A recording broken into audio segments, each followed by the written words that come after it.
Okay. Can you see me? Oh, look, here we go. Mm-mm-mm. Okay, so we'll just chillax for a bit and see who shows up today. I had intended to be in my office today. Oh, hello, wonderful people. In case you don't know who I am, I'm Dr. Donnie, and I am the host of Emotions for Dummies. And I had intended to be in my office today.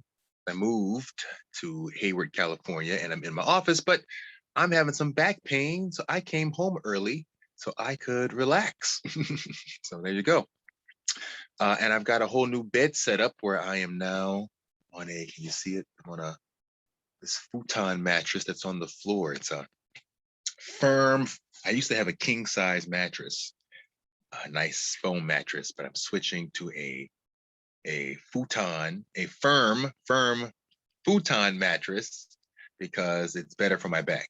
I'm having all kinds of back problems, or I've been having all kinds of back problems throughout the whole pandemic.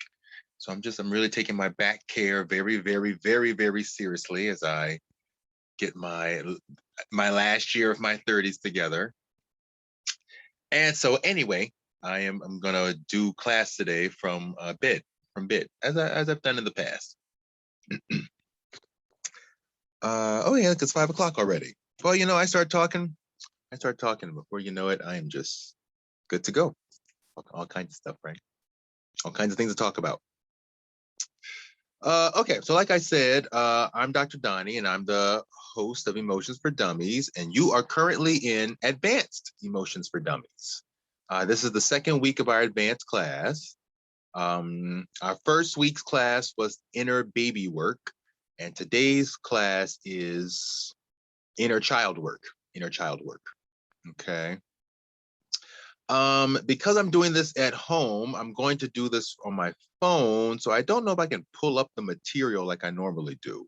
But if anyone shows up into this room, I will. If anyone shows up into this room, I will. I'll send them the link to the workbook. But the workbook is here. I am. So a little bit about me. I'm a sociology professor at CSU East Bay. And I'm a sociology professor, so I do research in race, class, gender, all that good stuff. I teach a class in childhood issues, childhood sociology, where a big part of that has become working through our childhood issues. And because of my own personal emotional journey in life, I have put together a workbook called The Book of You. This just says social emotional workbook because this is an older version of it, but it's called The Book of You. And the Book of You is a series of exercises to help anybody who's having a hard time with their thoughts and feelings. And from these, about 17 exercises, I put together these classes, these Emotions for Dummies classes. And so there's a beginning Emotions for Dummies class, a regular Emotions for Dummies class, and an advanced Emotions for Dummies class. And each class is about a month long. I am debating turning the regular class into a 2-month series, just to, I don't know, just to stretch it out. But each class is a month long, and if you make it to the advanced class, I will just go ahead and give you the whole Book of You workbook all together. Okay. I wait till the advanced class because as a teacher, I feel like it's my goal to guide people through things. So I want, emotions are hard, feelings are very hard. So I want to give people as much resources as possible and make sure they're in a safe space and can handle this before I just, let you go off and do these things on your own. Yeah, all that stuff. Okay. Okay. So every class, I generally begin every class by asking, how do you feel? So take a moment. Let me put this phone down somewhere. Oh, can I show you all my pedicure? Let me show off a bit here. Finally, for the first time in a year, I went and got a pedicure. I'm big on pedicures. I like having nice feet. This one's blue and glitter. I don't know if you all can see that or not, though. It's very pretty. I have to say, I'm very impressed. A year, no pedicure in a year, Okay, I'm somebody who gets pedicures like monthly. Didn't get one in a year because of COVID-19. Okay, so working on what is that's my definition of getting back to normal. It's finally getting my pedicure. Okay. Okay, yeah, there we go. Okay, so how are you? So take a moment. If you're watching this video, take a moment and ask yourself, how are you? And maybe an answer pops up to the surface real quick. Maybe it bubbles up slowly. Just see if you can sit with that for a bit. Just see the various answers, or if no answer comes up. If words come up, acknowledge those words. How are you? And since I'm here by myself right now, how am I? How am I? I'm feeling a flurry of words come up to the surface. Words like going through a lot, tired, exhausted, determined.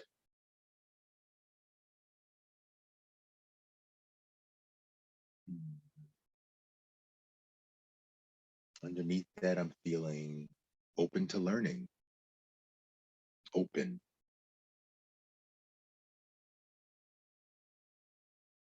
I'd even say I feel settled. Uh, I'm starting a new workout routine, a new lifestyle, moving here to Hayward. But I like what I'm doing, and it's easier. It's easy. I mean, I was living in Santa Cruz before. I had to do a lot of traveling. Now I'm right here near my job, so it's a lot easier. I already ran into two people who live here in town that I already know. Settled.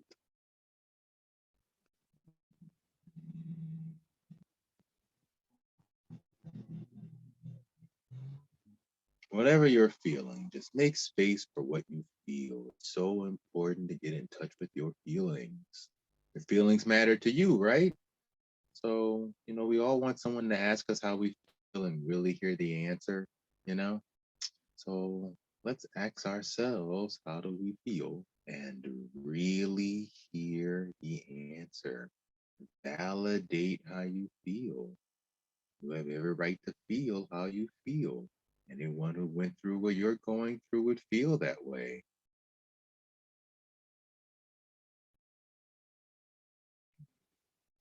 You know, I'm in the process. I'm going through a lot right now. In some ways, I'm not going through anything. In some ways, though, relationship wise, things are kind of, I'm working through some things relationship wise and financially. At the same time, things are going very well for me in terms of my job, in terms of my deeper insight into my reaching some inner peace in my life. So, to make space with all those things I'm feeling. Part of me feels heartbroken. Part of me feels successful. Part of me feels, part of me feels jaded, bitter, disappointed. Part of me feels relaxed, open. Can't quite say inspired, but I can't quite say inspired, but learning, open to learning, open to learning.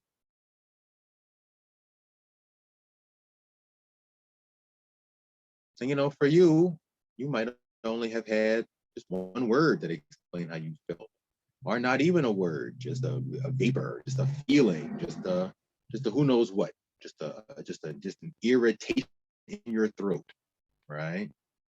Just an itchy feeling on an elbow. And if that's all, and if that's all you felt, that's okay too. Take space and honor. Excuse me. Validate whatever you feel. Validate whatever you feel. I'm also feeling a lot of stress in my head that's slowly letting itself relax, letting itself squeeze out. now that we're on summer vacation.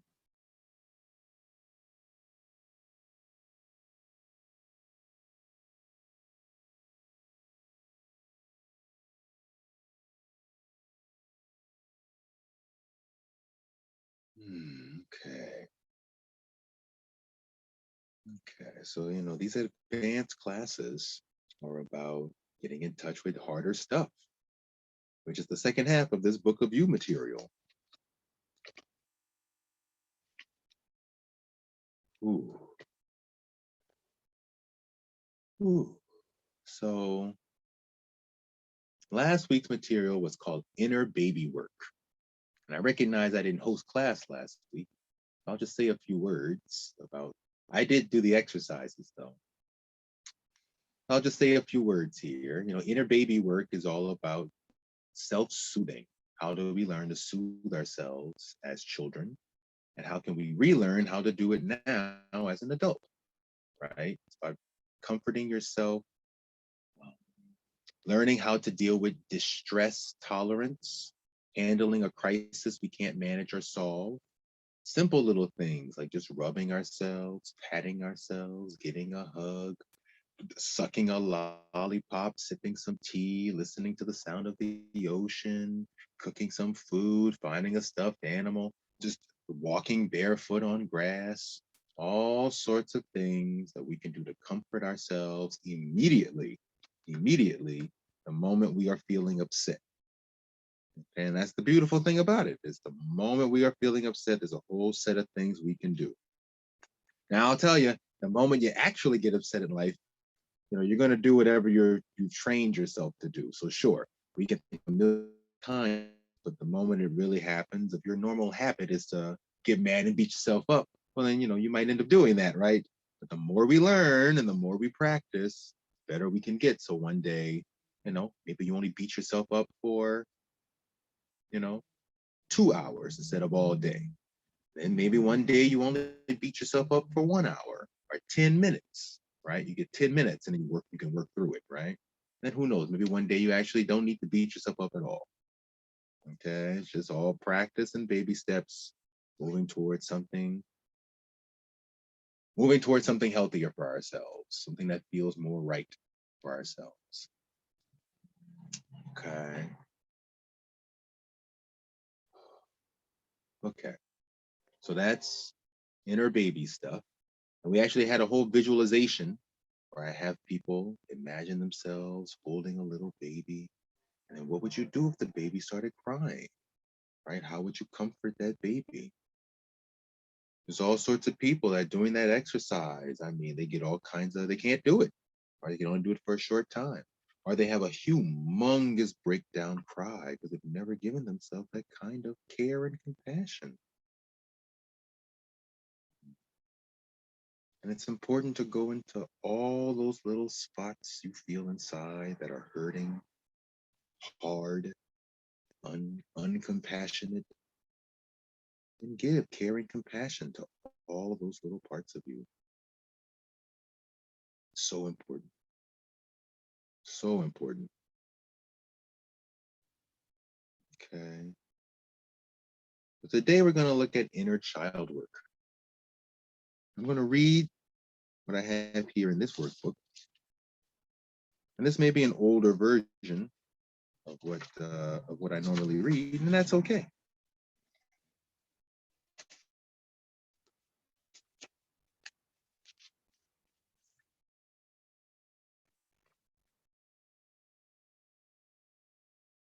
Although what I also can do, hey, wait. We live in a world full of resources here, right? So if I pause my video and I share my screen, I may be able to, oh, hey, look, I can even put an URL here. So I could just directly put my workbook on the share. I didn't even know I could do that. OMG.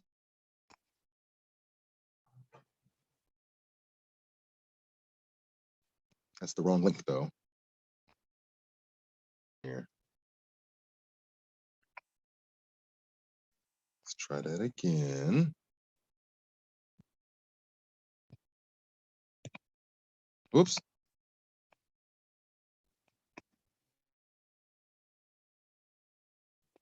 Come on here. Stop. Share. Share web URL, input URL here. Here we go. Okay, so let's just wait a second here. So this exercise, inner child work, is near the bottom. Oh boy, we have to go scroll quite a bit to get there. Let's see if we can't quite get my hands on that scroll button. Okay, let's see. Oh, it won't take that long. Okay, well, here we go. So this work is called inner child work, but another word for inner child work actually is healing from guilt and shame. Guilt and shame. And you may, you may understand shame really, whoa, you may understand shame well, you may not. And so if you have not, you are going to learn it in all kinds of detail right now. Okay, healing toxic shame. A lot of this material also comes from Teal Swan's YouTube page, which is right there. Teal Swan is a psychic spiritual healer person that helped me out a lot during my journey. So I put her material, you can go look her up. She has hundreds of videos. And this also comes from the book Healing the Shame That Binds You by John Bradshaw. And there's a poem that I have at the beginning, which I like to read, called To a Child by Christopher Marley. The greatest poem ever known is one all poets have outgrown. The poetry innate, untold, of being only 4 years old, still young enough to be a part of nature's great impulsive heart, born comrade of bird and bee, and unself-conscious as the tree. And yet, with lovely reason skilled, each day new paradise to build. A late explorer of each sense, without dismay, without pretense. In your unstrained, transparent eyes, there is no conscience, no surprise.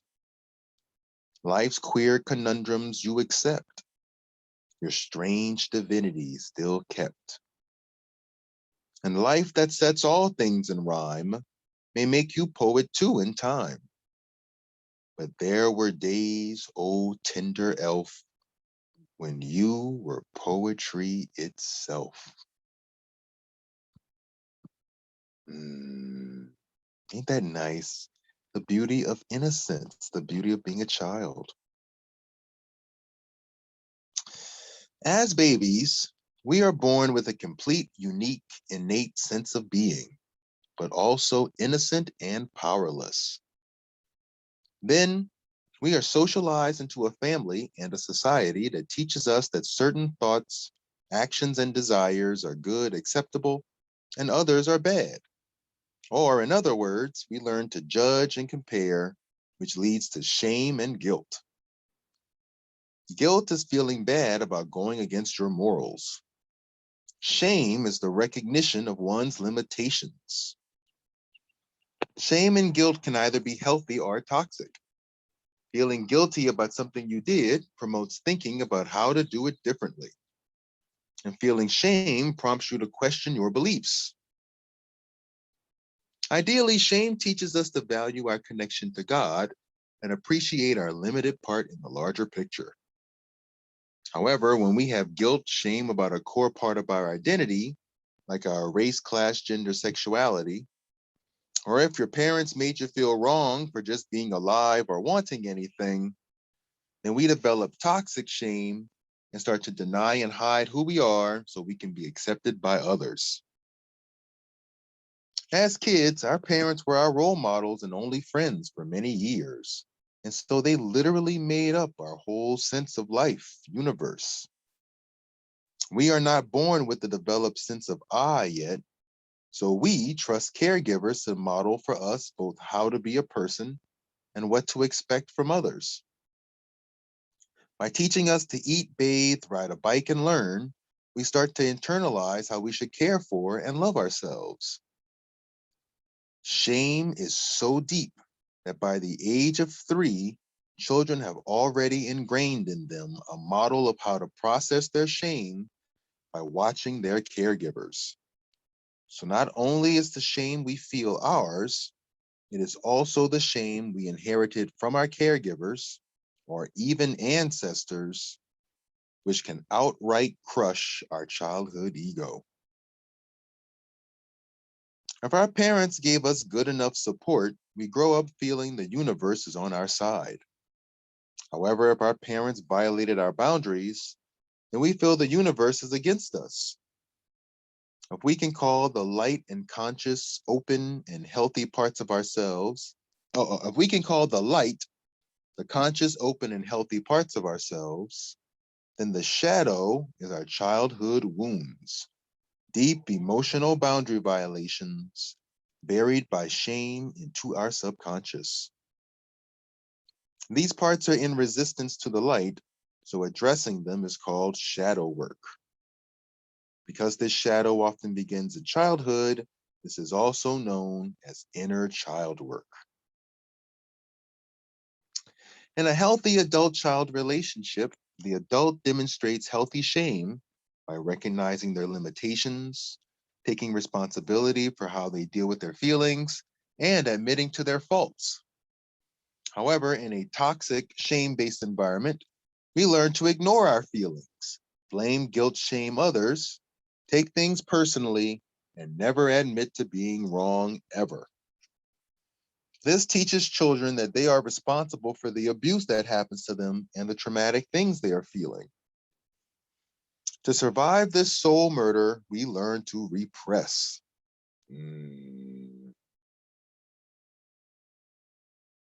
Repress everything. Shame is considered a master emotion because it represses everything it touches. Healthy shame can teach you balance and boundaries, but toxic shame teaches you to hide all your feelings. Even if you feel happy or do something good, toxic shame will tell you that your feeling is wrong, you are bad for feeling it, and that you need to fight, repress it. There are a million things you may have been toxic shamed over as an innocent child. Your body and its changes, behavior at meal times or bathing, asserting your individuality and choices to your family, religion and cultural norms, expectations, judgments, comparisons by other adults, teachers, friends, schools, media, even your basic needs for love, attention, support. Your own inner voice may be filled with the shame, yelling, and pessimism of those who raised you. Your childhood may have had so much shame, you just gave up, went numb, or silent, or bitter, or mean, or hard, and just became someone else to please everyone or survive the soul murder.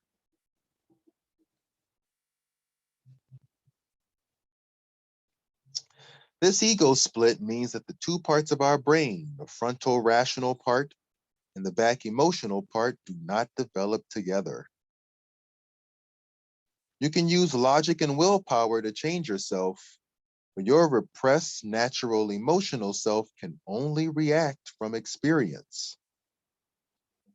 Consequently, your adult identity may figure out how to be free and assertive, while your inner child self continues to feel 2 decades of poisonous core shaming.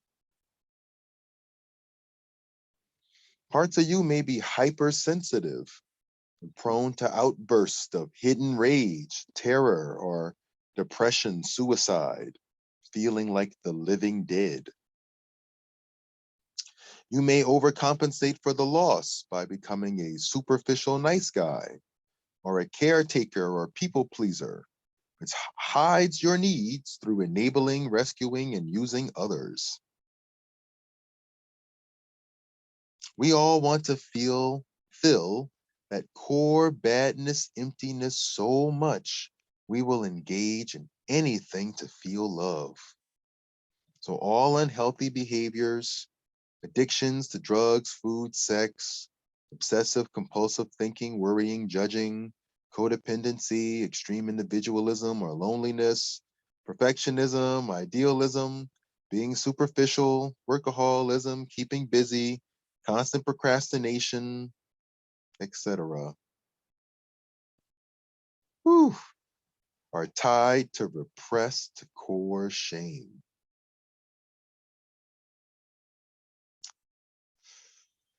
Whew. Additionally, the trauma of this shame stops the developmental process, keeping a part of ourselves stuck in childhood thinking, fantasies, and roles. We are then set up to hide our issues, never mature, and deflect blame others. Navigating basic adult situations, talking to parents, authority figures, new relationships, success, compliments, criticism, and rejection may be excruciatingly difficult. You may have huge intimacy vulnerability problems or relationships that are centered on enmeshment, fear of abandonment, or control. You may pick a partner who is the embodiment of all the parts you abandoned, or just like mom or dad. But since we judge people to avoid our own shame, this will make you feel both attracted and repulsed. Shame may affect every single thing you think and feel. You may automatically treat anything anyone new with fear and judgment. While you may over time construct an adult mental definition of love that's about flowers and candy and the perfect family like the show Full House or Family Matters, our childhood embodied feeling of love is whatever you actually went through as a kid. If that was disrespect, neglect, or abuse, then you may have taken it to your core that love feels like abuse. This is why people constantly beat themselves up, or stay stuck on negative, or stay in abusive relationships even though it doesn't logically make sense.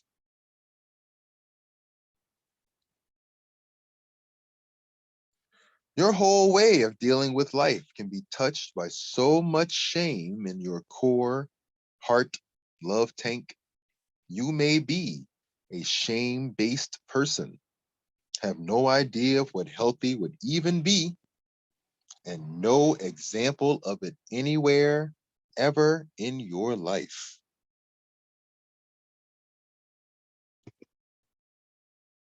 Whew.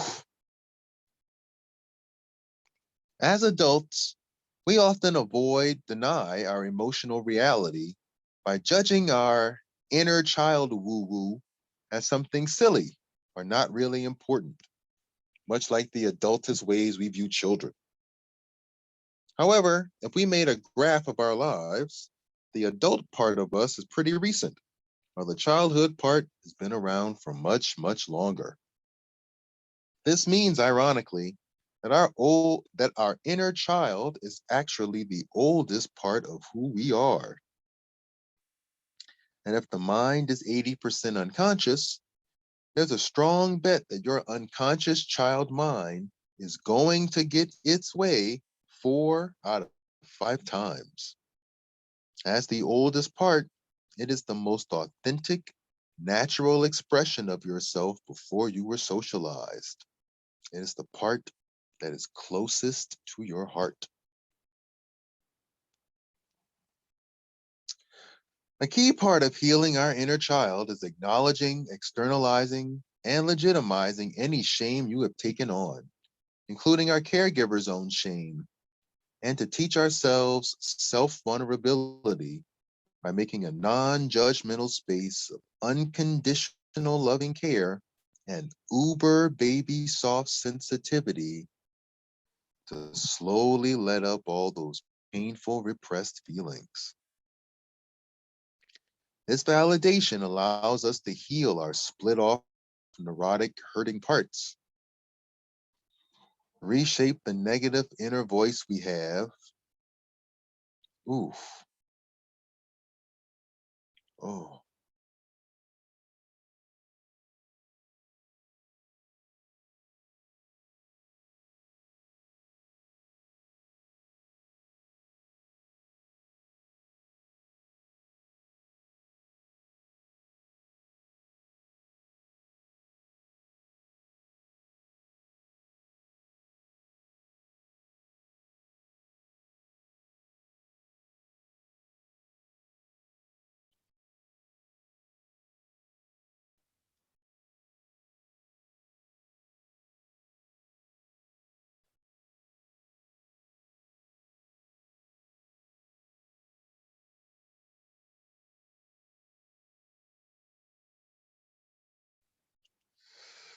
wow. Reshape the negative inner voice we have and re examine the roles we use to hide our shame.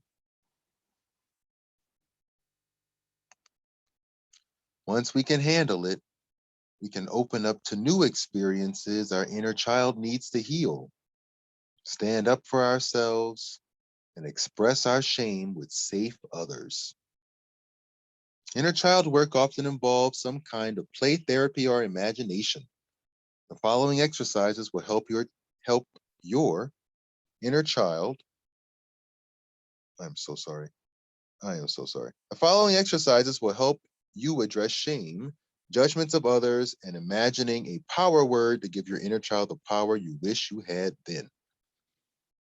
Okay, so there's 4 exercises here on how to heal from shame. So we're gonna spend the better part of the next half hour looking at these 4 exercises. Okay.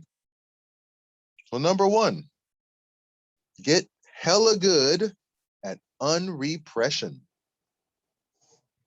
While repression can always be an option, it should never be your first automatic one.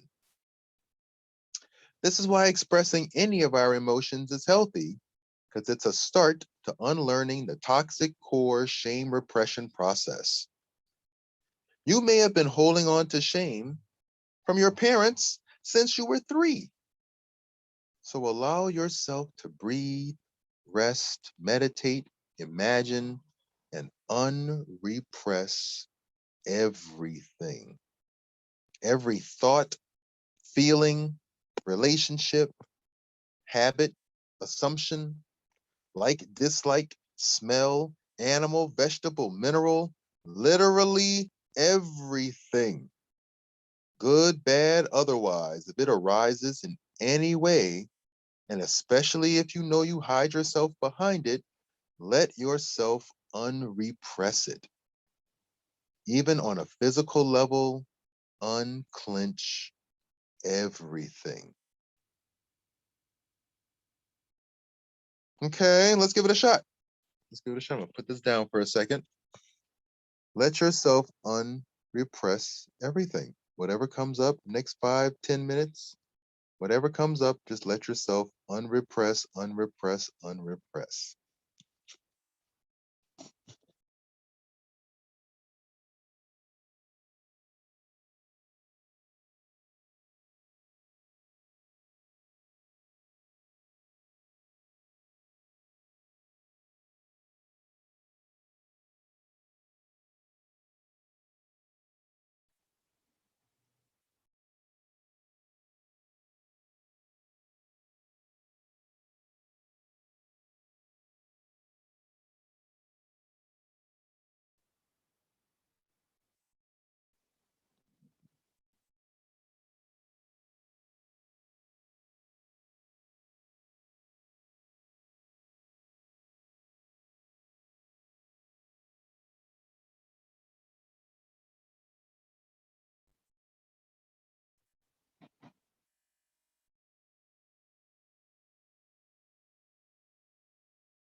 Okay. Oh, that was lovely.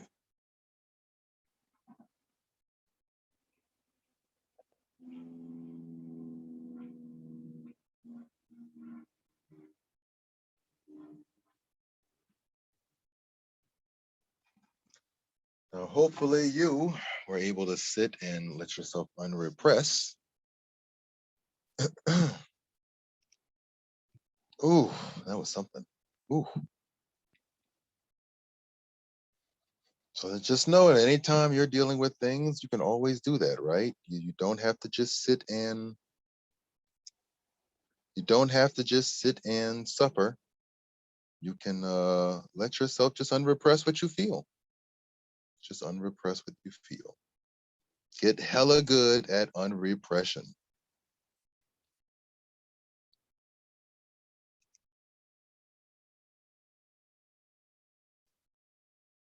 Okay, another one is discussing healthy shame. A kid who feels limitations is not good because a kid needs to enjoy their imagination. But an adult who doesn't feel their limitations is not a healthy adult. So get comfortable with acknowledging all your limitations. Start small. Just name something of low importance that you can't do right now and say, I can't go take a walk because, and think of one reason why you can't do it. And just sit with the feeling of your limitations. Okay, let's try that first. I can't go take a walk right now because I'm holding this phone and I don't want to walk and hold this phone at the same time. Okay, that's a limitation. So let's just sit with that for a second. Can't go take a walk because I'm sitting here and holding this phone. Just see what that feels like to acknowledge a limitation. Okay, I can't run up a hill at 25 miles an hour because I have a heart condition. My health won't let me do that. I can't run. Just sit with that. You can take this to some extremes, just for the fun of it. I can't fly. I can't fly like Superman. I can't fly like Superman. I've had dreams where I wanted to fly. I've had dreams where I've flown like a bird. But in reality, when I open my eyes, I can't fly like Superman. I can't fly like Superman. So just sit with the limitation. What does it feel like to sit with that acknowledgement of the limitation? I can't fly like Superman.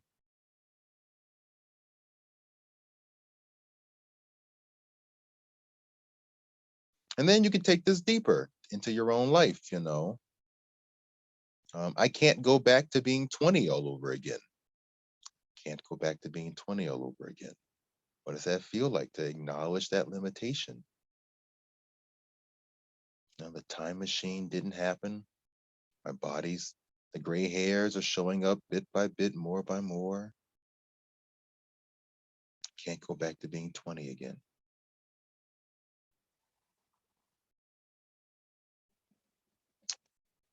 You know, I can't, I want to say something political. My one vote can't change America. My one vote can't change America. Just sit with the limitation of that. That may not be pleasant to hear. You may not really want to hear that, but what's healthy is if we acknowledge healthy shame. You know, our one vote, our ego doesn't affect everything. It just doesn't. As a little kid, we might want to think it does because it really is important for us in our world. As an adult, it's still important for us in our world. And as an adult, we need to be able to recognize way beyond that.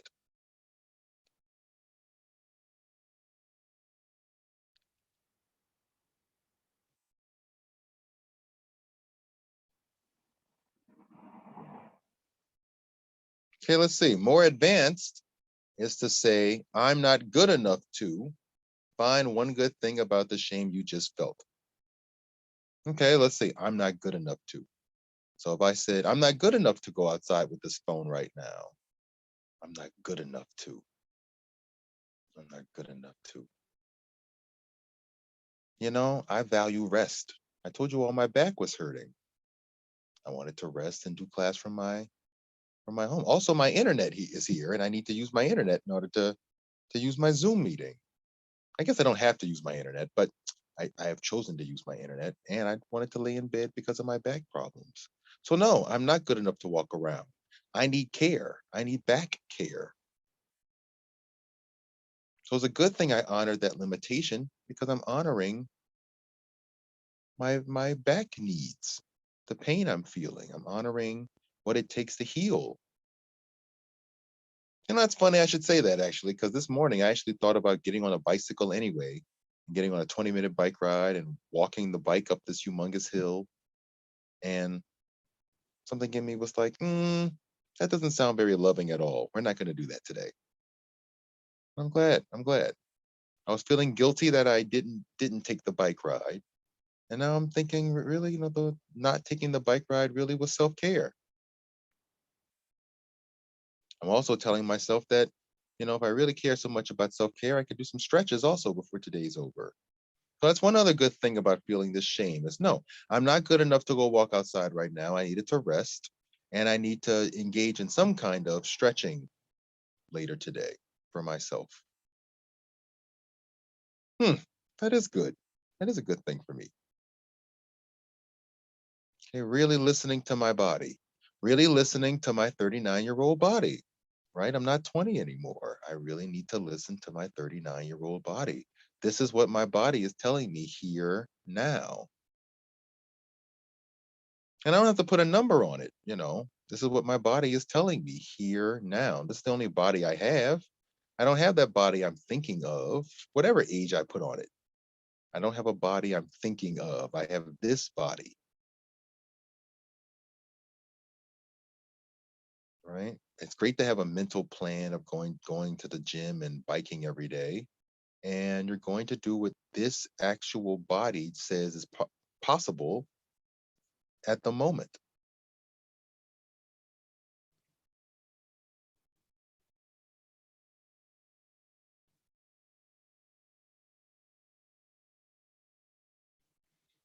Let's see. Let's try a few other things here, because I got some things that body one is something I'm working on, but another one is I got scammed recently, and I've never really been scammed before, and I'm definitely embarrassed about the fact that I got romance scammed. So let's try this. I can't I can't um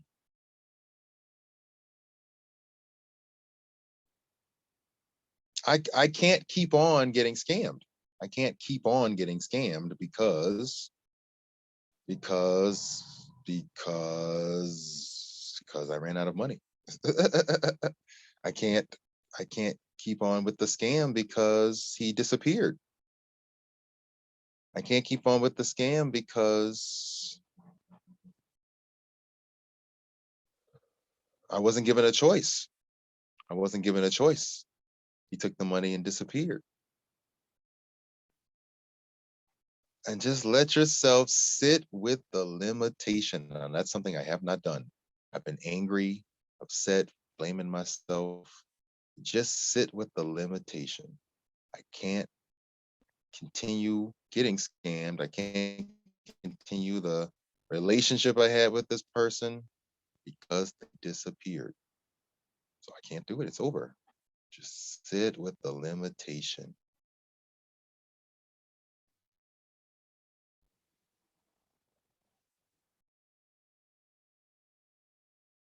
And I could take this into a whole bunch of different places. As a child, I committed suicide. So I can't I can't commit suicide. I attempted, but I didn't pull it off. So I can't commit suicide. And one reason why is because I was too scared to do it. Too scared. It was really a cry for help. And just sit with the feeling of your limitation. Mm.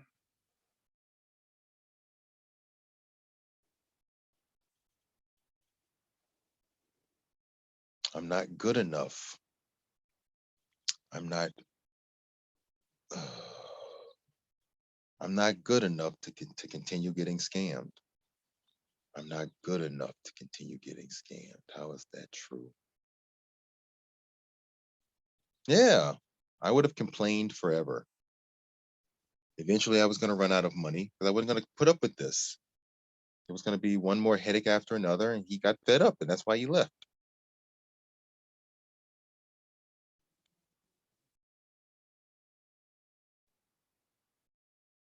I'm not good enough to commit suicide. I'm not good enough. Yeah, that's true. I wanted to live. Underneath it all, I really wanted to live. So no, no. I didn't have what it takes to fully do it.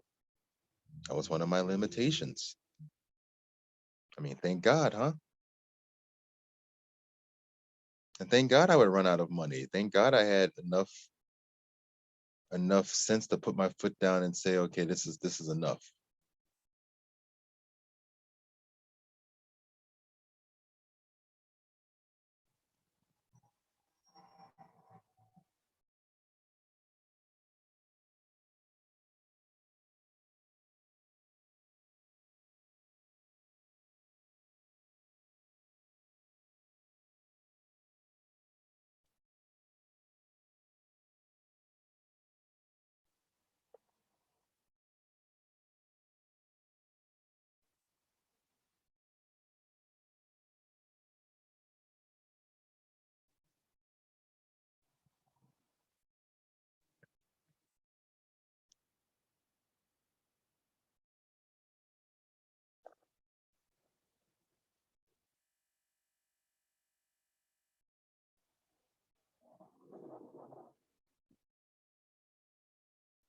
Mm.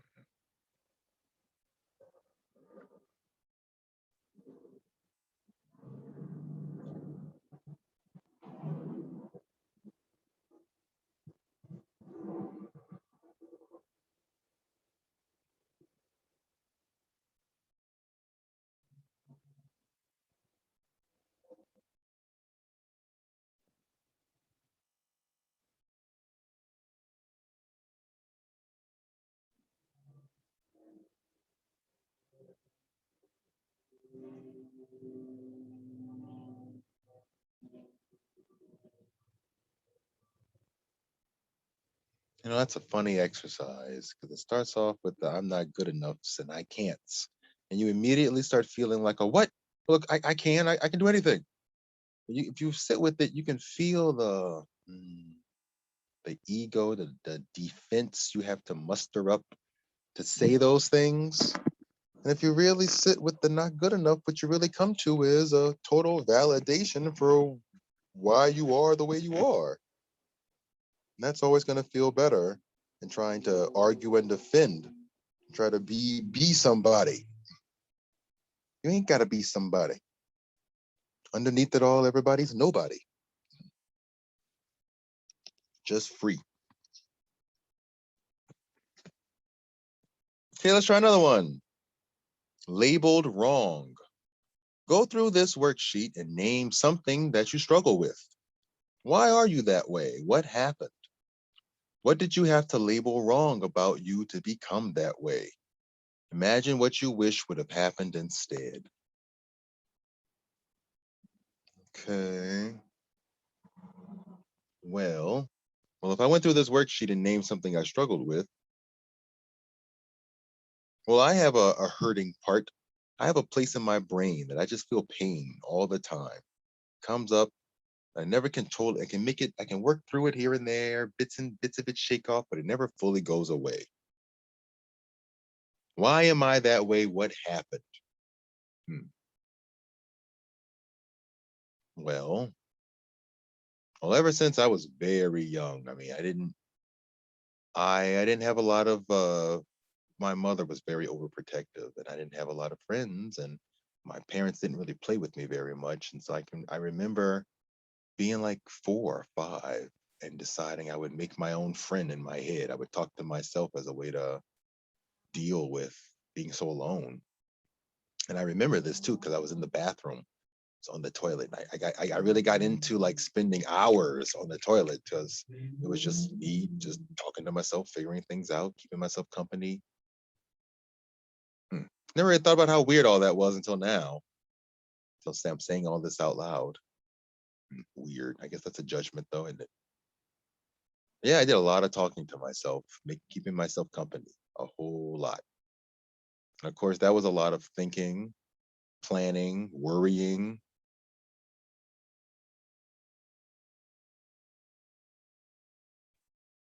Also honoring my feelings. What did I have to label wrong about me to become that way? Basically, I had to assume nobody was interested in wanting to spend time with me. I had to say that the part of me that was interested in connection, that part of me was wrong. So I didn't say it was wrong. The part of me that wanted connection from others felt wrong. So I had to go and find it from myself. Well, let's see. What did I have to label wrong about me to become that way? Yeah, basically, other people don't really want to know me. I'm not really worth getting to know. So I'll just focus on being a friend to myself. I mean, part of that sounds healthy and part of that sounds not so healthy. Imagine what you wish would have happened instead. Yeah, well, what I wish would have happened instead was, or is, I wish people would have spent time with me. And then I would have also seen the value of talking to myself, but then fully know I can go and talk to other people, connect with other people, make it happen with other people. People want to get to know me. I feel that ease, that comfort, that relax. Like at any time I can strike it up with people. That's what I wish would have happened. And then I also could have gone and spent time by myself. I did value the time I was spending by myself. I just felt like it was a little excessive. A little excessive. I still feel that way now. As I sit here in this class by myself. Okay,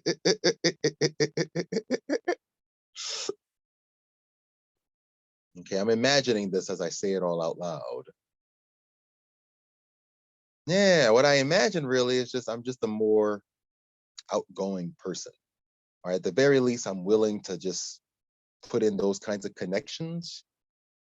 I don't feel like I have to run into the bathroom and talk to myself.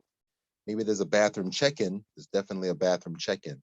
And hey, there might even be a 5-minute, 10-minute bathroom check-in, but it don't need to be me hours in the bathroom talking to myself.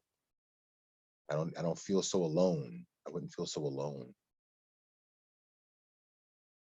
Mm.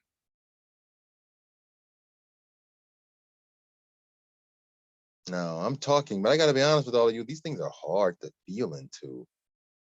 That's hard. Oof. Mm.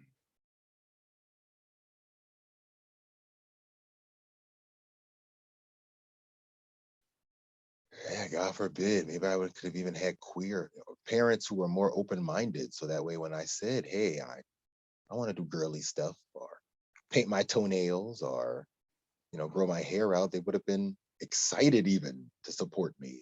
Wouldn't that have been great? They would have been excited, encouraged me to do out the wall, out the box things. Wouldn't that have been great? Just imagine that. I see a picture, right? Maybe the next family photo, and it's me with hair down to my shoulders, a mohawk, shaves all sides, shaved on the sides, Sonic the Hedgehog blue hair, you know, in the family photo. Maybe my parents don't look all that, they look exactly the same. They didn't care. They were doing, they liked the way they look, but they were okay with letting me completely do my thing, which is what literally never happened. So I'm gonna really give it to myself, give myself the imagination of it now. We finished the photo and my mom gives me this huge hug and she says how much she loves my hair. Mm, mm. I'm thinking back on the years I spent being worried about how they would react. She didn't care at all. She wants to be supportive. And she's helping me pick out my next hairstyle. Yeah, she's giving me tips, things I need to think about. She actually makes a suggestion that really helps. Hmm. I don't ever feel like I have to hide what I'm thinking. I have to lie. I have to pretend to be somebody I'm not.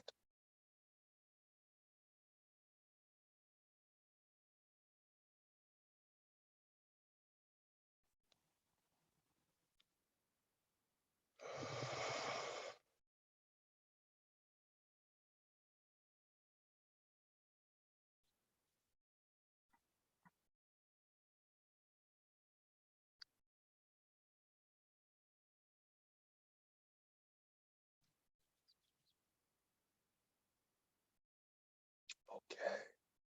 Wow.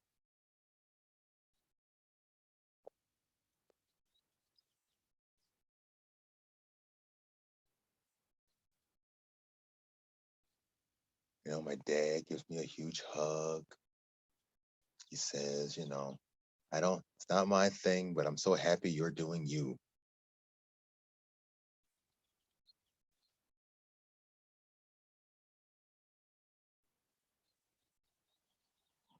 Maybe he still doesn't like it, but when we're discussing colors, he's the one who settled on blue. 'Cause I was going to go with maybe yellow, and my mom said pink, and maybe he said no. How about just blue? And maybe we agreed. We all agreed on blue. Maybe he even sits me down and he says, I know I was really kind of negative about all this, but that's because as a kid, I wasn't allowed to express myself this way. So I know I'm having a hard time, but I want you to know I love you, even if I don't like your haircut. And then I can go, okay, well, that's fine. And we have a big hug. So instead of a moment where it's us arguing and just defensive and something negative, it's a positive moment between us, you know?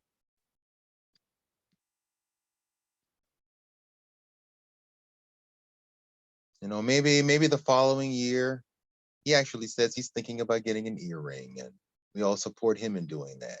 Or maybe he just wants to buy a new piece of I don't know, try a different shirt that he wouldn't normally buy. And then normally we would tell him not to do it, but then we decided to tell him to be open minded because he was supportive toward us, toward me.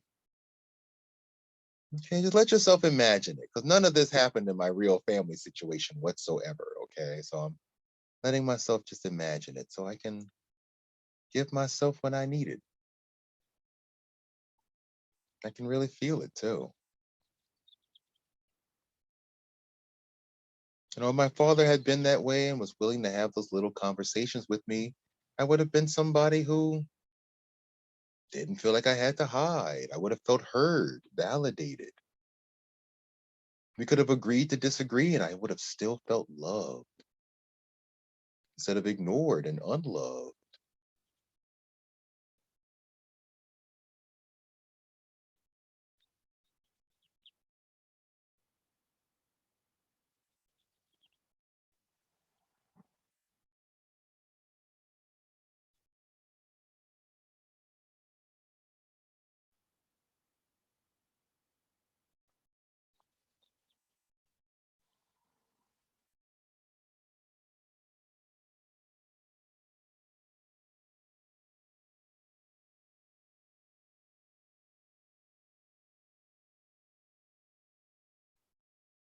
Okay.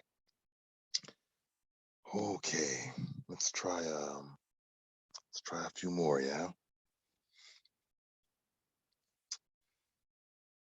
Whew. Geez Louise, that's intense. Oh, that's amazing. That imagination exercise. I gotta do a lot more of that.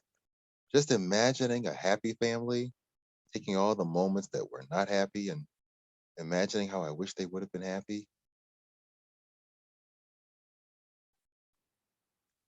Oh, you know what? Humor me. Let's do one more. Let's do one more. Okay, so when I came out of the closet, my mother called me a waste of a human being. Okay. And to this day, she never really apologized. There was one moment she almost said, I'm sorry. Then the doorbell rang. She got up and left. She ended up talking to someone for an hour and then came back and said, hey, well, lunch is going to be ready soon. Dropped the whole conversation. Never really apologized for it. And I mean, I forgive her. She was upset. She said what she had trained herself to say. You know, she was homophobic. So she said what she had trained herself to say. But it also bugs me that even, years later, decades later, she never apologized either. And okay. Okay, so that bugs me. What I struggle with is totally 100% letting it go. I struggle with totally 100% letting it go. I struggle with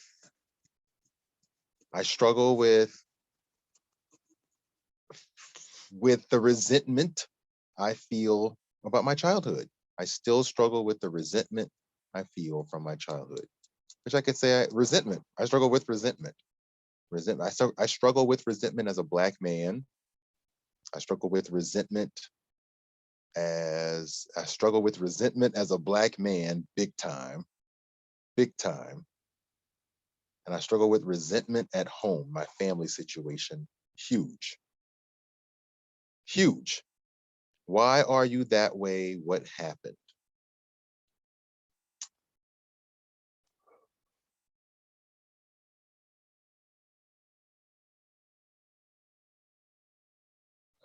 Well, what happened?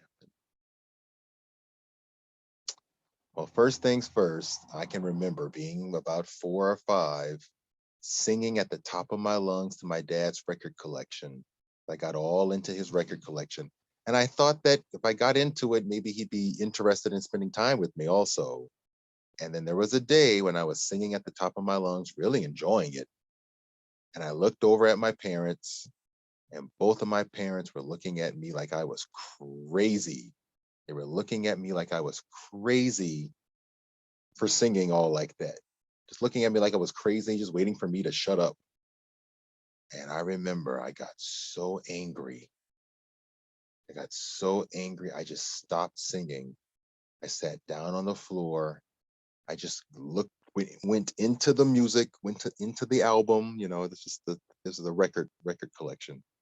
I went into the albums and I just stopped singing. And I got more and more into the music, more and more into chords and sounds and how it's all put together and hearing the complexity of the music. I got more and more into that. I never really sat with, though, how angry I was. I just felt invalidated, angry, unheard, hurt, all of it. And I just gave up. I just shut down. What does this thing say? You may have just given up and became somebody else. Yeah, I was someone who was kind of fun and bubbly. And then I gave up and became deeply serious as a way to deal with it. Because it was just, I vaguely remember when I finished listening to music, I got up and I looked at them and they just were completely, like it didn't even register. It didn't even register that I had stopped singing. Or it did, but not as a problem. They were just like eating and talking. It just didn't matter. My world didn't matter. My world didn't matter. That's what I felt.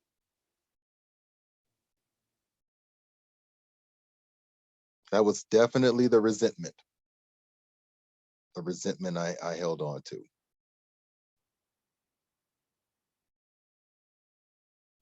A resentment that I can honestly say I held on to for a very, very long time. That's like the origins of all the resentment I have against my parents.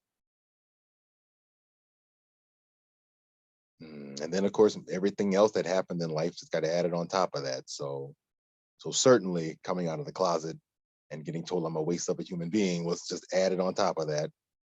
Certainly, everything, all the unacceptance was added on top of that. Okay, so what did I have to label wrong about me to become that way? Serious. So I basically had to say my carefree, fun nature wasn't right.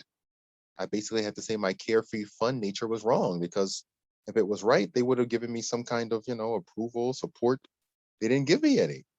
They just made ugly, they just made faces at me, weird looking faces at me. They didn't give me what I wanted. They didn't give me the approval I wanted. And so I said that that part of me must be wrong.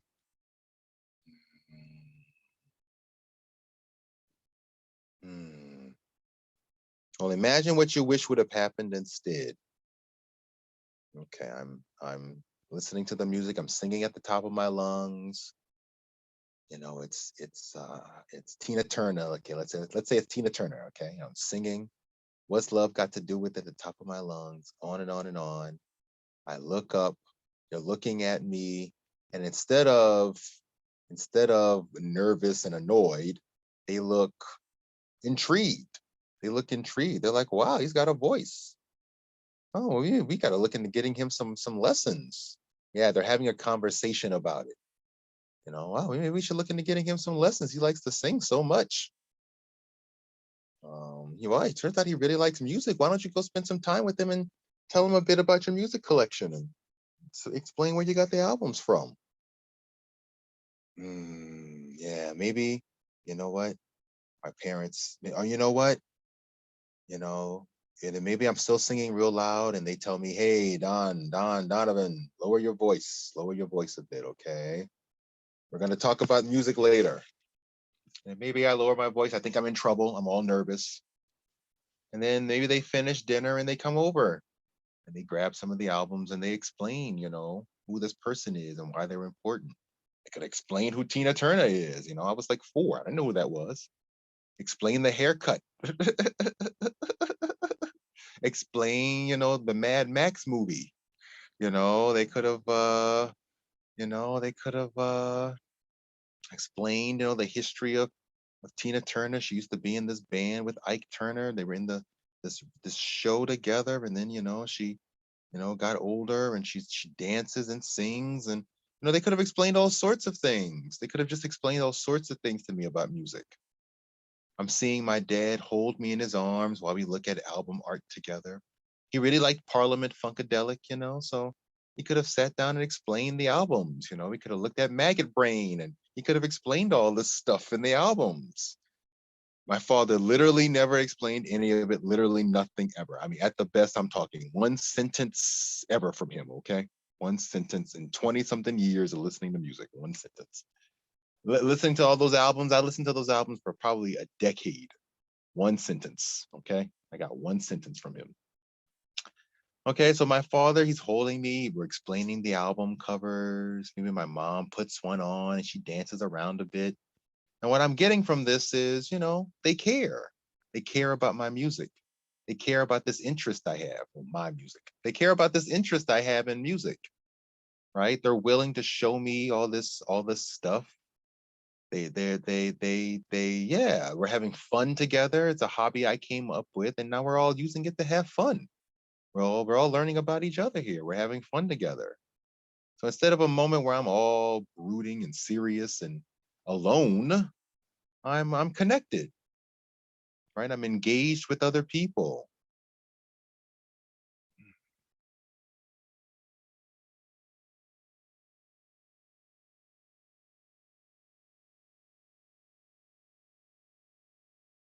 Okay, you know what? When I go back to the scene of my mother telling me I'm a waste of a human being, when I came out of the closet, I'm sitting at my piano. My mom came in. She told me, I think the reason why we're arguing earlier is because, you felt like you shut me out as a kid. That's literally how that happened. Is I got into an argument. She came back later on to tell me that she felt like I shut her out. I took a deep breath and I told her I was gay. She said, I figured that's what it was. And then she called me a waste of a human being. Okay. So, and then went on to say how she didn't understand what I was going through, all this sort of thing. So I tell her I'm gay. I take a big sigh. She says, you shut me out as a kid. I go, you're right. I take a big sigh. I tell her I'm gay. And she says, now, honestly, I kind of thought that's probably what it is, but I just didn't know how to bring it up. I was scared. The way I was raised to hate gay people. So I just didn't know how to respond to that. So I kind of figured that's what it was, but I didn't know how to deal with it. And I'm sorry. I'm sorry I didn't know how to deal with it. I don't know how to deal with it now. Oh, and maybe she just clutches her heart. She doesn't talk. She doesn't go on for an hour about her. She just clutches her heart and says, I'm sorry. I'm sorry you're gay. I'm sorry I wasn't there to listen. I'm just, I'm so sorry. And I say, well, yeah, you weren't there. And yeah, you really should just be thankful I'm even alive right now because I went through 2 suicide attempts. But, I lived. And, at least we're here today to for you to say I'm sorry. And, at least I can talk about these feelings today with you. We're willing to have this moment. We can have this moment today. That's something. Maybe my mom says, well, I want you to know I love you. I was raised to think gay people were disgusting, sick and disgusting. I don't believe that about my son. There was a part of me that wanted to call you that the moment you said it, because I was taught to have all that hate. I don't feel that way about you. I love you. I don't totally understand, and I'm not saying I accept it either, because that may not be what I would really want for you. So I can't say I accept it. In fact, I may say I don't accept it. And I want you to know I love you. I want you to know I love you, and we're going to talk it out. We're going to work through it together. I'm going to try and understand where you're coming from because I love you. Okay. Okay. Now, literally, none of that happened. Okay. Not even in the least. But saying all that to myself gave me so much space to work through my feelings. Oh,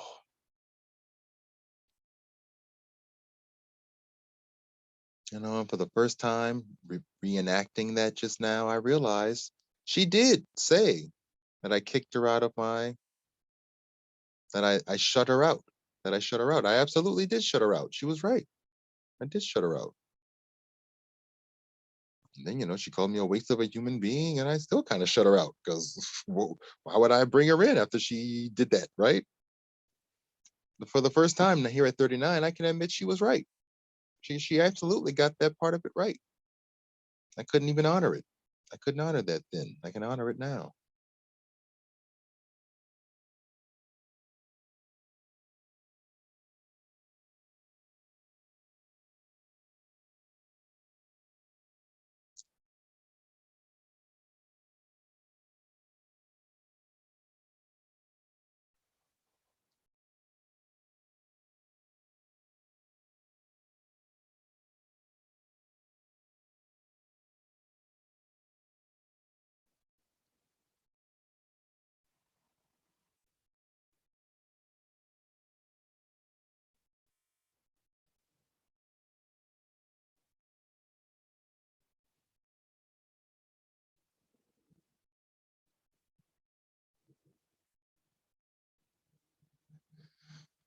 Okay.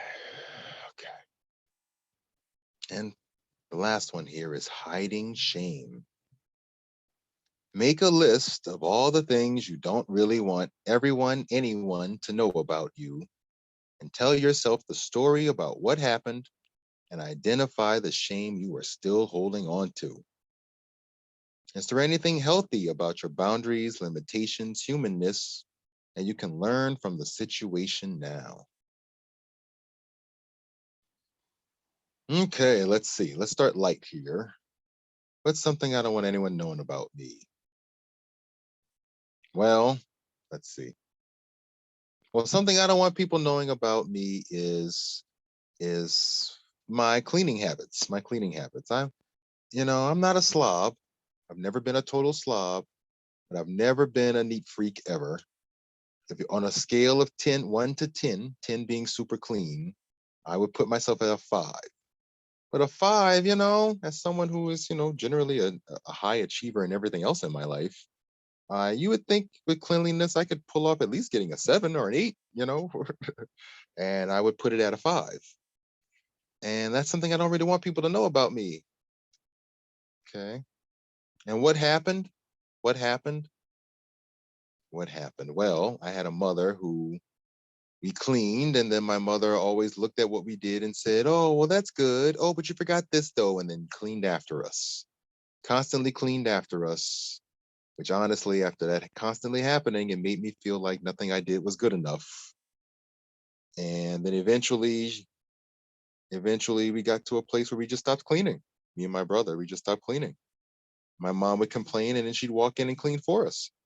And then after a few years of that, she stopped even asking us to clean. She did all the cleaning. And I'm scanning back to my high school experience. I don't recall not once ever cleaning my own room in high school, like ever, like never. She just did all of it. My mother did all of it. She wanted to do all of it, which I now see as OCD, undiagnosed OCD, obsessive compulsive disorder. But that was her way of being in control. Was just well. First of all, I recognize my mother has undiagnosed obsessive compulsive disorder, and I am the child of a person who had OCD. I didn't put that together until probably just a few years ago. That explains a lot of the trauma, neurotic trauma, the disorganized attachment wounds that I have. It's because I had a mother with OCD. Okay. That's what happened. Identify the shame I'm still holding on to. Now, I would not have put this into words until literally right now, but the shame is that I was kind of spoiled. I mean, I didn't have to clean my room, but I was spoiled through like an abuse. Like I mean, like if I tried to clean my room, my mother just went in and re-cleaned it, which made me feel horrible, made me feel stupid. Or it just made me feel angry, like I had no control over my own space. It made me feel angry, like I had no control over my own space. So wow. Hmm.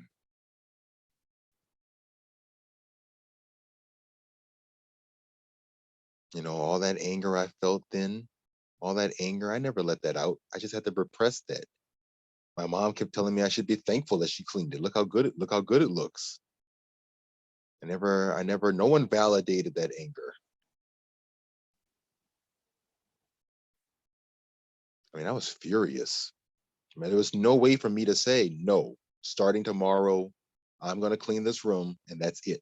You don't clean this room, period. There was just no way for me to say that. It just wasn't possible.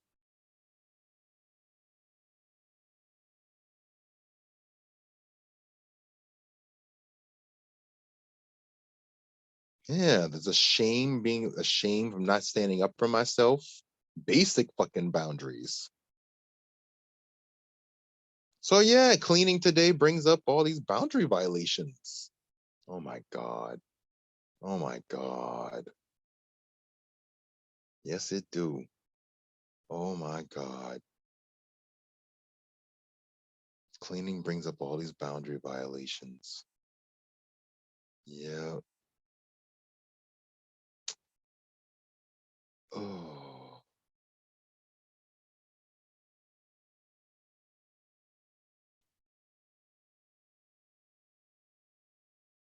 I can honor all those hurt feelings, validate all those hurt feelings.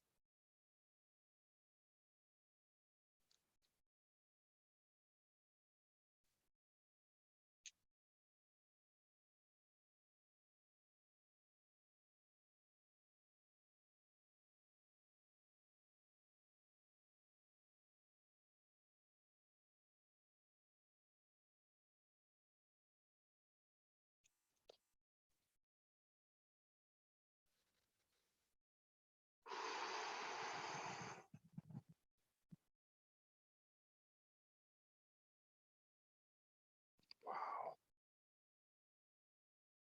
And is there anything healthy about my boundaries I can learn now? Well, I did learn patience, and I learned how to manage through a situation I had no control over and be kind to myself. And, I didn't like what was going on, but I totally recognized the situation wasn't healthy. And I feel good about that. I thought that was healthy. And I'm recognizing now that, even if I'm managing the situation and managing my feelings are two different things, there's whatever the right decision is for the situation. And I totally can make space to feel everything I'm feeling. I can totally make space to feel everything I'm feeling. I don't have to hide it.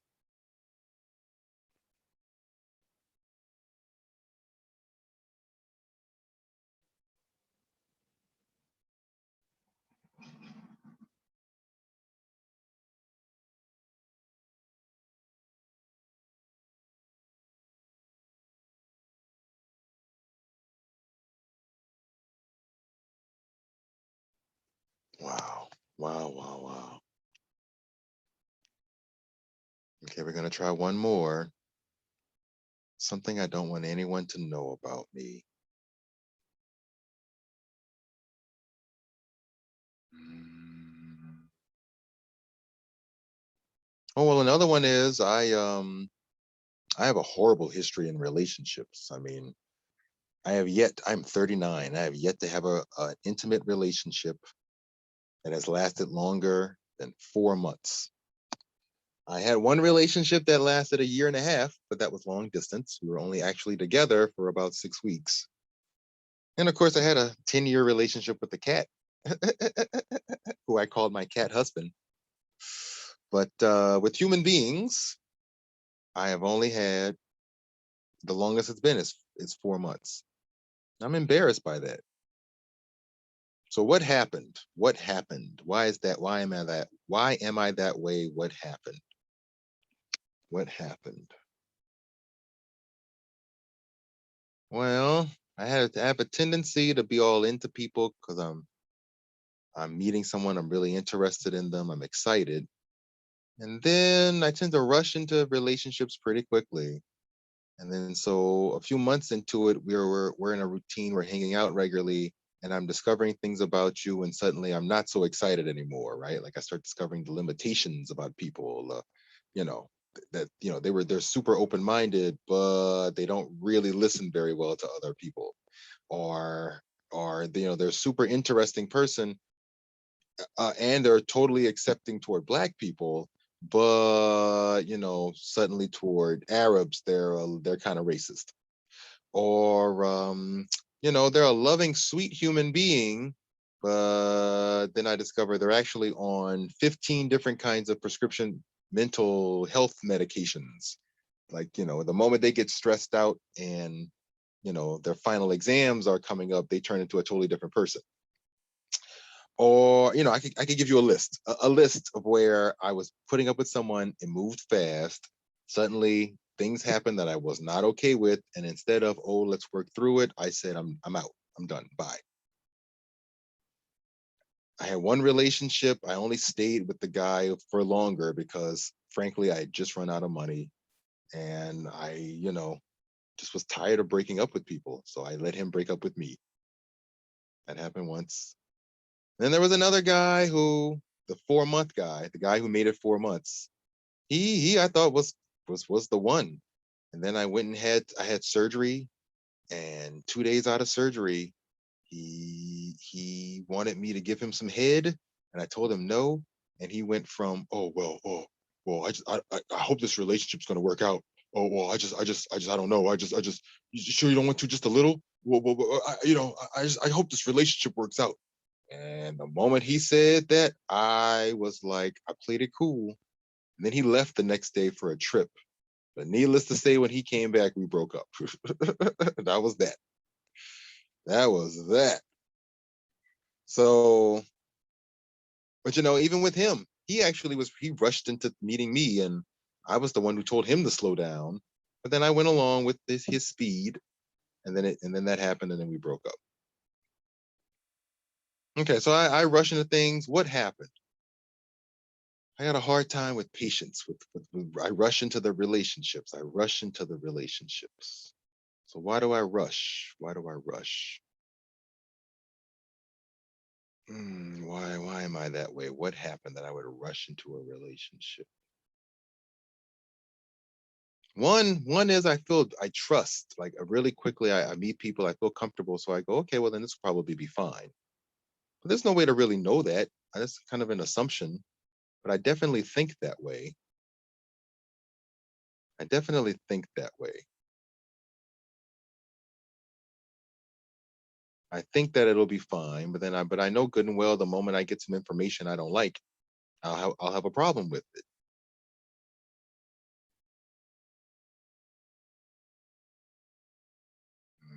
Why am I that way? Honestly, I felt so alone so much as a younger person. I'm kind of just happy anybody wants to spend some time. I'm willing to give anybody a chance just to see who they are as a person, you know, often. Yeah, very willing. And then there's all sorts of people I don't give a chance to whatsoever because I wasn't, like I get too nervous. I go to social spaces and I get too nervous too quickly. I don't have the patience to stand around.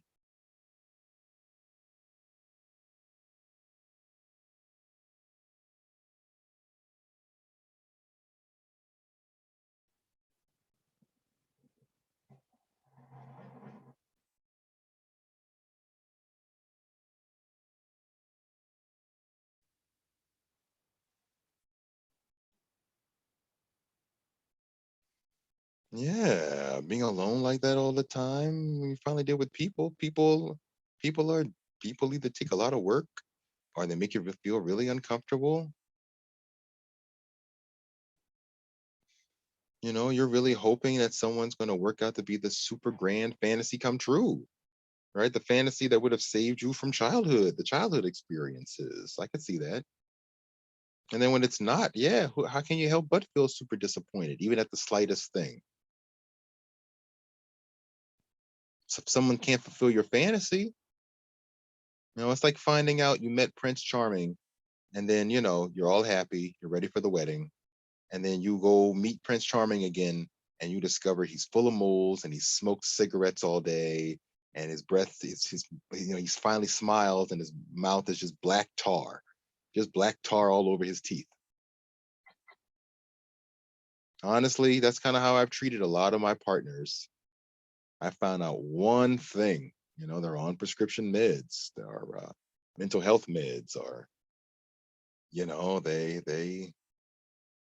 they have their own mental health issues, point blank, and I just can't handle it. Just can't handle it.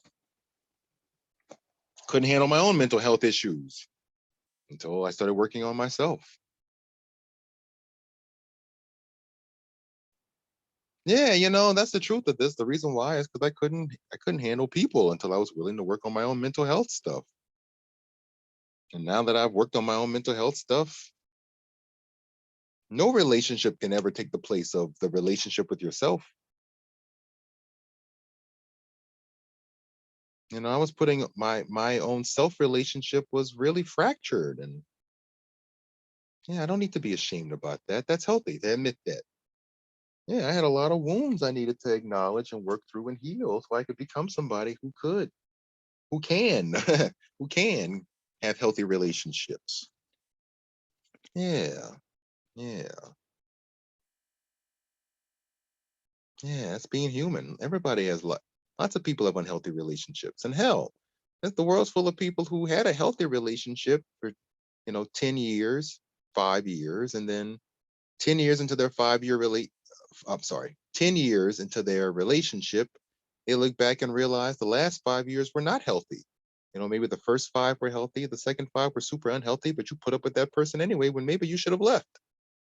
The world's full of people who are married right now who are going to be divorced, in the future.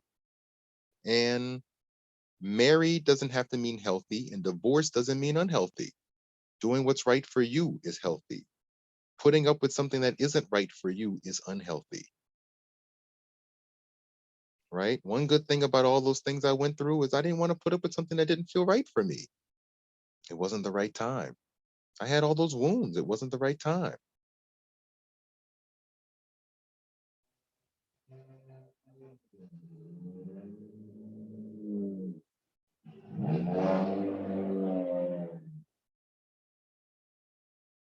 Oh, okay. Okay, why don't we do one more exercise before we close out class?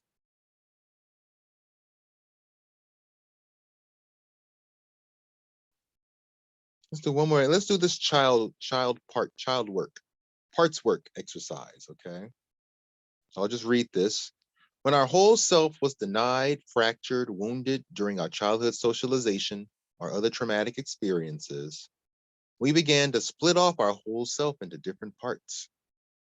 It is pretty common to be a person whose sense of self is made of different or opposing parts. One part of us wants ice cream, but another part of us says we should eat healthy. One part is angry at your partner, another part is sad or scared or completely indifferent. Acting these parts out like a family therapy session so their issues can be openly resolved is called parts work. In this exercise, you will learn the basics of parts work by having two opposing parts speak and learn from each other. Number one, find a part of you in conflict or that is bothered by something. This can be many things. Feelings, the part that's angry, happy, hungry, sweaty. Wants, the part that wants a nap or doesn't want to argue. Habits, the part that likes watching TV. And our beliefs are issues, the part that is against the death penalty or the part that thinks you can't succeed. You may feel several conflicting parts. Pick the one that has the most emotional grip on you. Okay, let's see. Now, we just went through a whole bunch of things. So, all that was about shame, right? So, how about just the part of me that feels shame? Let's just go with that. The part of me that feels shame, that hides in shame, hides, boils down, represses in shame. The part of me that feels shame. Two, allow yourself to fully act and play out this part. If this part was a person, how would this part talk, behave, think, feel? Give yourself a lot of time here and act this part out. Really get as into it. Wait, I'm sorry. Really get really get into it as much as you can. Okay. I gotta fix that typo there. Okay. That the part of me that feels shame and repression. A part of me that feels shame and repression. Act it out. Oh, oh no, you can't. I can't do that. Oh, they can't see me. Oh no, what's gonna happen? Oh no, no, no, no, no, no. I can't go there. No, I can't do that. No, they can't know. No one needs to know that. No one needs to know. No one needs to know. No, no. Oh no. Oh no. Ah no. No. A lot of no's. Hmm. Okay.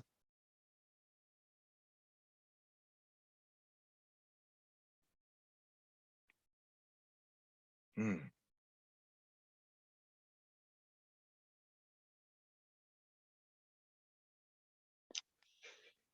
Whew.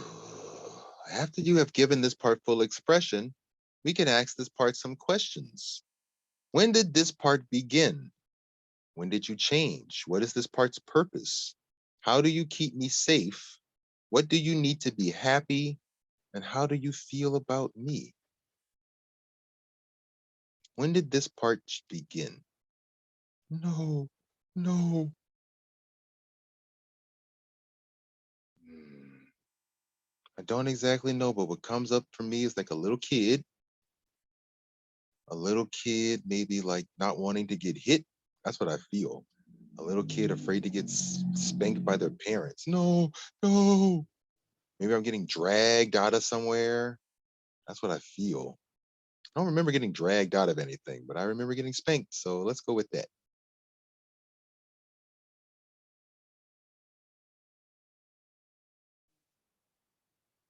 I'm begging to avoid a spanking. Like I'm begging to avoid a spanking.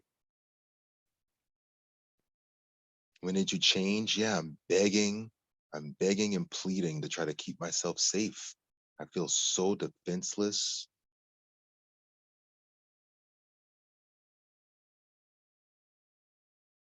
scared, defenseless, hurt.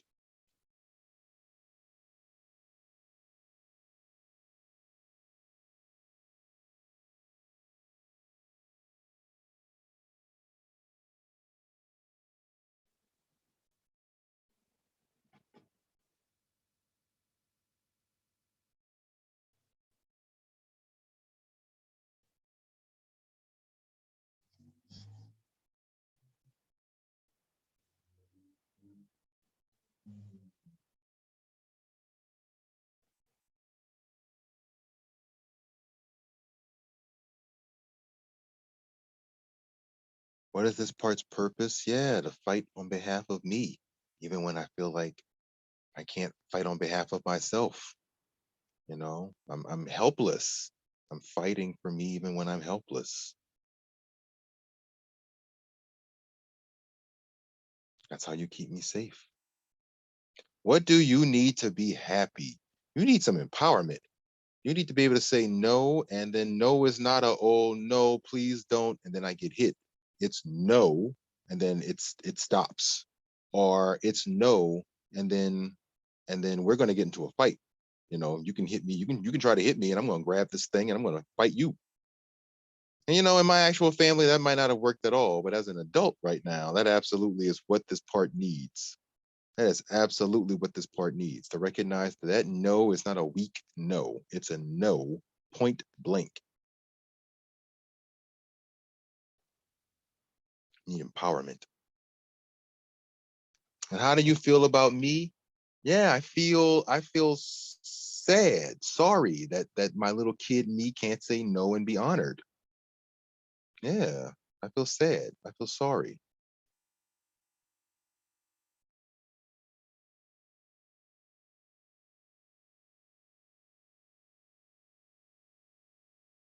Allow yourself to return back to the normal you and look at that part like it was a person sitting next to you. What do you think of this part? Are they different than what you perceived before? More scary, less, younger, older? What did you learn about yourself? I didn't think I was going to say I felt sorry for that part of me, but yeah. I didn't realize that part of me was so unempowered and so willing to take on empowerment. That part of me is definitely a young part, very young, and way less scary than I thought it would be.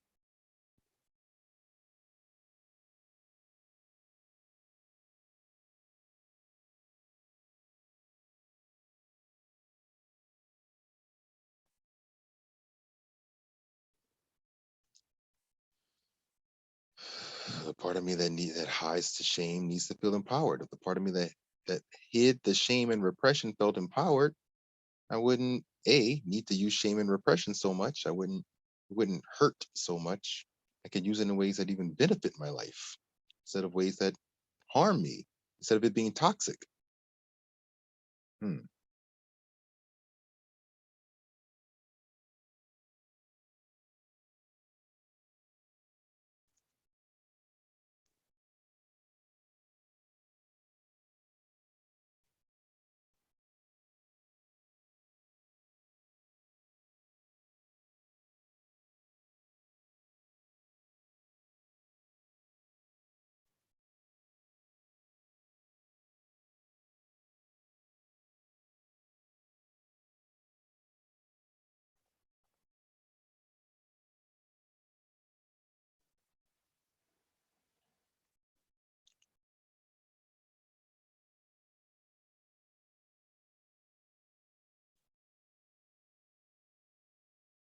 Okay. Now find the opposite part. Often our parts come with the recognition that there is an opposite part. So if a part of you wants a nap, find the part that wants to keep working. If a part of you is nervous and lonely, find the part that is calm and engaged. If you don't know what the opposite part is, ask yourself, what is this part's feeling? And find the opposite feeling. Repeat 2 and 3, play it out, and then ask questions. Then do 4, be your normal self and examine that part. Okay, well, I said the part of me that holds on to shame and repression. So what's the opposite of that? It's a part of me that holds on to, what's the opposite of shame? Shamelessness, shamelessness, and total openness, oversharing, oversharing. A part of me that holds on to just unabashed shamelessness and oversharing. Shamelessness and oversharing. Part of me that's shameless and oversharing. Shameless and oversharing. Okay, I got it. I got it. I got it. Okay, act this part out. Number 2, act it out. Shameless, shameless. I don't give a fuck. Look at my hair. Look at what I'm wearing. I don't give a fuck. I don't give a fuck. It don't matter. I'm gonna walk out here butt naked if I want to. I do whatever I want. Shameless and oversharing.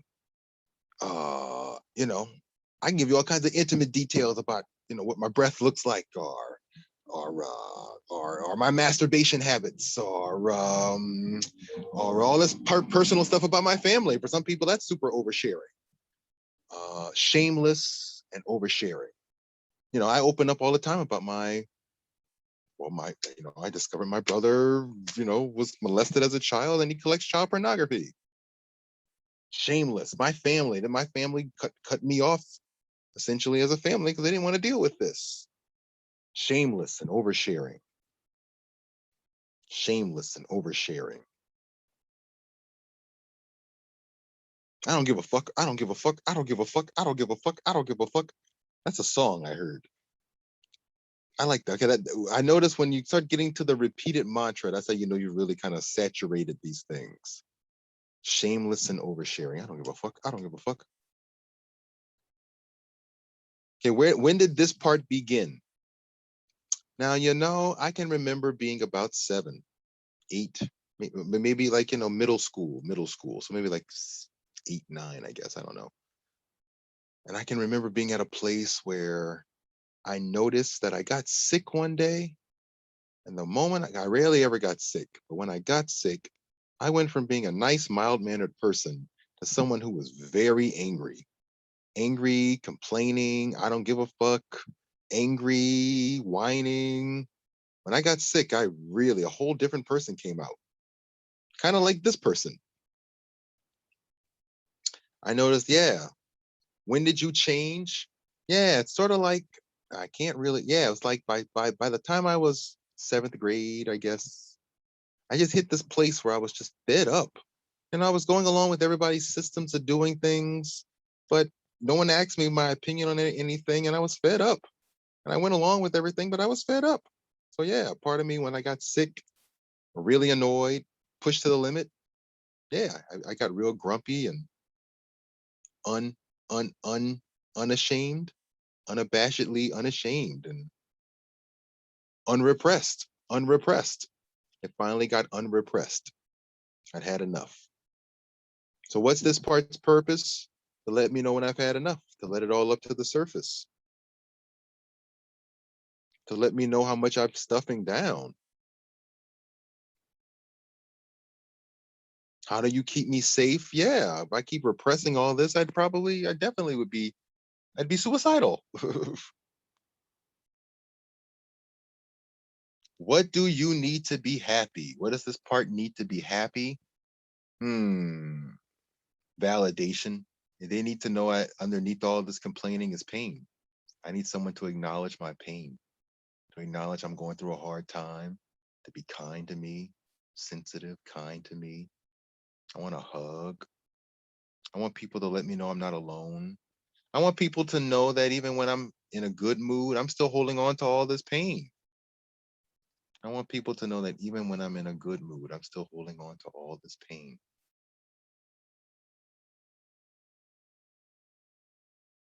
And I don't want to hold on to all this pain anymore.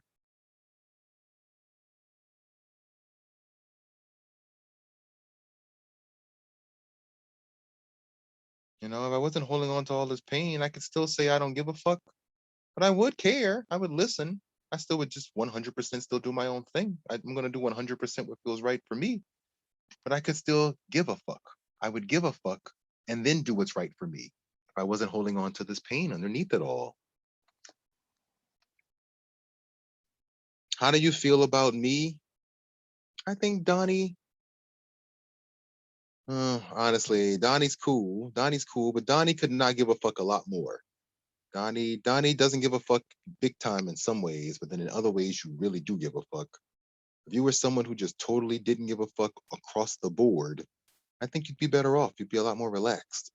If you weren't so concerned about racism or what's going to happen to you if you walk into a certain place. I mean, maybe something good or something bad would happen, but it would happen and then you'd move on instead of constantly being afraid of it. Mm.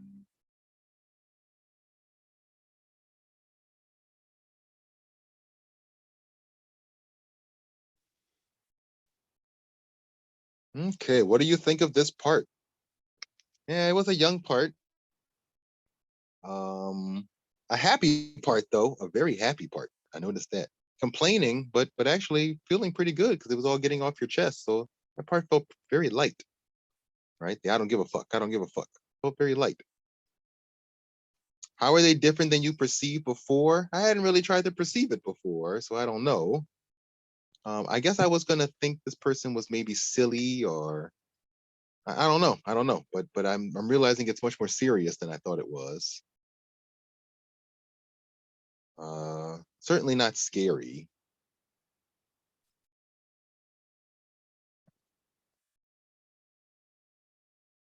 But I never really got in touch with that either. And I think that's important too. I didn't get in touch with the part of me that really wants that kind of unrepression, freedom. It's definitely a young part, but I would say it's a part of me that feels older than the repressed part. I would definitely say it feels older than the repressed part. The repressed part felt like a real young kid. This part feels more, yeah, more like a middle schooler. What did I learn about myself? Well, what I'm learning is I must have repressed a whole bunch of shit, right? And then I gave myself a way out, which is kind of to blow up and complain when I finally had enough. And until I finally had enough, I've been sucking down a lot of stuff. I taught myself to suck down a lot of stuff.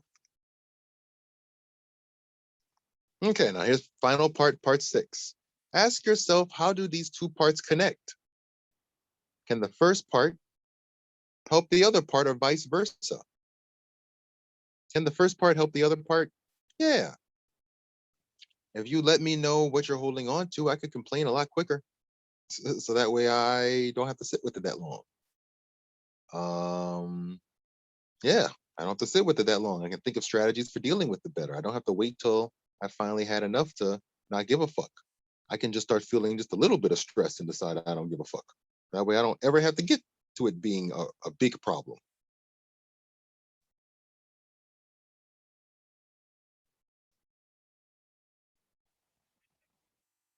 And the part of me that does the I don't give a fuck, you need to take that into every area of your life. You can't just do it about a couple of things.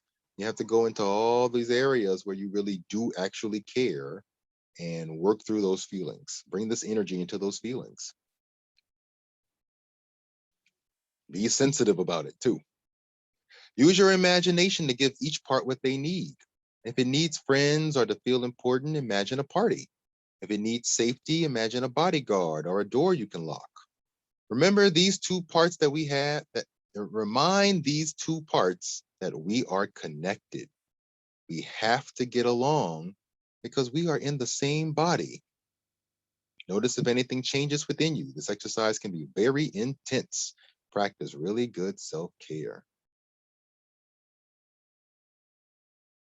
Okay, yeah. Yeah. The part of me that's holding on to the shame, the moment I even feel a flake of it, I need to reach out for this other part. The moment I even feel a flake of it, I need to reach out for this other part and unrepress it. Unrepress it.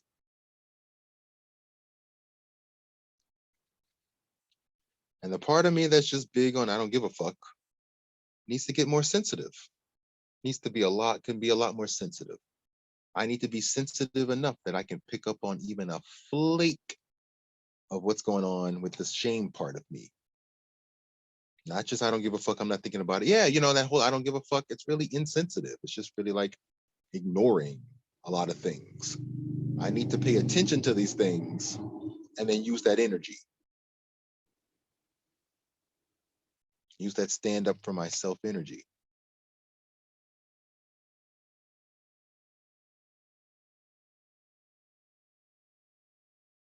Wow. Okay, everybody. Okay, everybody. That was pretty effing intense. So that concludes our second Advanced Emotions for Dummies class for today. I hope you got something out of that. If you're interested at all, please come to class to work on your feelings. Share this video with someone who may need help with their feelings. Feelings are so hard. Next week is, I don't know. I don't remember. Next week is grieving, how to grieve. So if you have anything you want to work on grieving, come next week and we'll look at that. Otherwise, good luck with your week. Good luck working on your thoughts and feelings. And feel free to hit me up if you have anything you want to say, question, address. And otherwise, much love. Yeah, much love. I'm feeling a lot of openness right now, unrepression. So I'm feeling good. I'm actually feeling in a really good place. So it was a lot, but I'm feeling in a good place. So I wish you all a good place too. Okay. Bye, everyone.